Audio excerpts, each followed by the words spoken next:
Sempre digo para os alunos que história pode ser estudada de diversas maneiras. E uma das melhores é através das obras de arte. Preste atenção na trajetória de Napoleão Bonaparte através dessas obras. Primeiro, o general Bonaparte atravessando os Alpes, de Jacques-Louis David. General.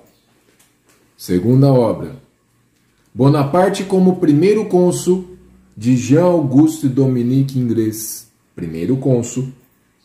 E, finalmente, Napoleão coroado, Napoleão imperador, de François Gérard.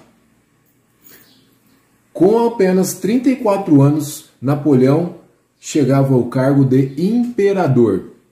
E poucos anos depois, Bonaparte era senhor de um império com 50 milhões de habitantes, quase um terço da Europa. Qual foi o legado de Napoleão? Napoleão é considerado um dos mais importantes imperadores da história. E o vídeo de hoje será sobre Napoleão, o imperador.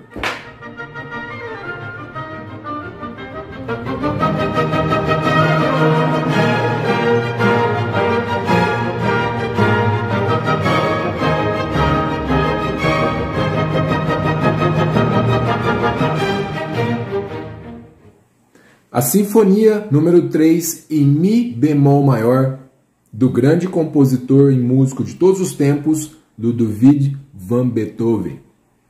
E vamos contar a história dele, que está relacionada a Napoleão. Porque quando ele escreve essa sinfonia, ele coloca no canto direito superior, Napoleão.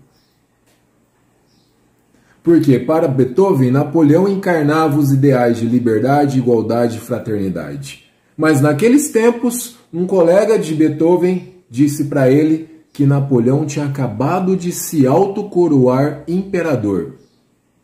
Beethoven teve um acesso de raiva e exclamou: então ele não passa de um ser humano comum? A partir de agora, com certeza ele pisoteará todos os direitos dos homens e cuidará somente de sua própria ambição. Beethoven pegou a página inicial da sinfonia e rasgou ao meio. A Revolução Francesa e a música estavam ligadas. Napoleão, como imperador, tem uma marca registrada. E sua marca registrada é o expansionismo militar. O que significava a guerra para os franceses naquela época? A guerra era o próprio patriotismo. Era a defesa da França e da Revolução Francesa contra as monarquias absolutistas. Todo cidadão francês patriota era ao mesmo tempo cidadão, soldado e revolucionário. O general Bonaparte fazia questão que seus soldados soubessem por que estavam combatendo. Levavam à frente a bandeira tricolor, criada na época da Revolução Francesa, marchavam com rapidez, com maior rapidez, chegando a 120 passos por minuto, contra os tradicionais 70 passos, e abasteciam-se de comida nos locais das campanhas militares. A partir do momento que Napoleão torna-se imperador, seu exército fica conhecido na Europa como o Grande Exército. Dois motivos: do brilho das suas vitórias militares e da quantidade de soldados. Agora, Napoleão sabia quem era seu maior inimigo na Europa. Sua arquirrival era a Inglaterra. Um país que era potência industrial, potência naval e econômica, militar, conhecida como a Rainha dos Mares. Agora, a Inglaterra temia o avanço de Napoleão, porque cada vez que Napoleão e seu exército conquistava novas terras. Isso significava mais terras anexadas, mais países anexados para a França, para o Império Napoleônico e um maior mercado consumidor para a França. O Napoleão sabia que somente um golpe direto e certeiro poderia derrubar a Inglaterra. Para isso, preparou uma invasão às Ilhas Britânicas. Infelizmente, os planos de Napoleão fracassaram. Não funcionaram, porque o almirante Nelson, inglês, sempre vigilante, destruiu a esquadra francesa perto do Cabo de Trafalgar, próximo ao Estreito de Gibraltar, na costa espanhola.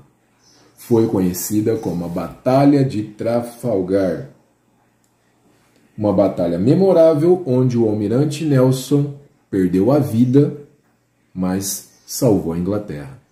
Bom, se pelos mares, Inglaterra era a rainha dos mares, na Europa continental, Napoleão tinha o grande exército, o melhor exército.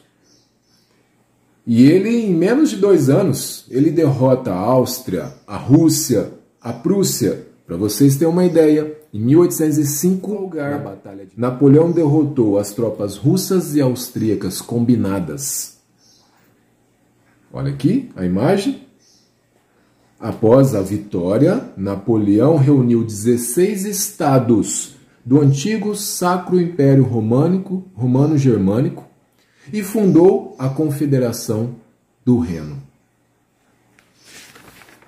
Napoleão era o senhor da Europa, mas a Inglaterra ainda estava lá. Como vencer a Inglaterra sendo uma ilha, se só pode ser atacada pelo mar? Como vencer a rainha dos mares por mar? E aí Napoleão tem uma brilhante ideia e ele decreta o bloqueio continental de 1806. Na verdade, o que era o bloqueio continental? Nenhum país da Europa poderia comercializar com a Inglaterra. Olha esse mapa. Bloqueio continental. E a pergunta é, qual era a finalidade do bloqueio continental? E com essa pergunta, finalizo a primeira parte do Império Napoleônico. Vocês que estão de quarentena, não esqueçam de assistir a primeira aula, Napoleão, o Consulado. E aguardem para a próxima parte, a segunda parte do Império Napoleônico. Por favor, mantenham a rotina de estudos, pois ainda temos estrelas para alcançar, sonhos para sonhar, flores para regar e histórias sobre Napoleão Bonaparte para estudar. Valeu, classe! A vida é um rio, estamos no mesmo barco, remaremos juntos.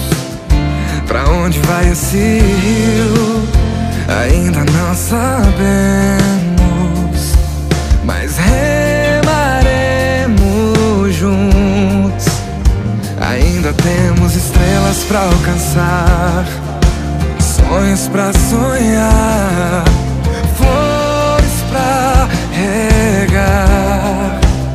Mas precisamos fazer isso juntos, e vamos fazer isso juntos. Não seremos os mesmos jamais. Se a gente falar menos e agir mais, não seremos os mesmos jamais. Se a gente falar menos. E se a correnteza mudar nosso caminho, é só olhar pro céu. Não estamos sozinhos, não. Se a correnteza mudar nosso caminho, é só olhar pro céu. Não estamos sozinhos, não. Não seremos os mesmos jamais.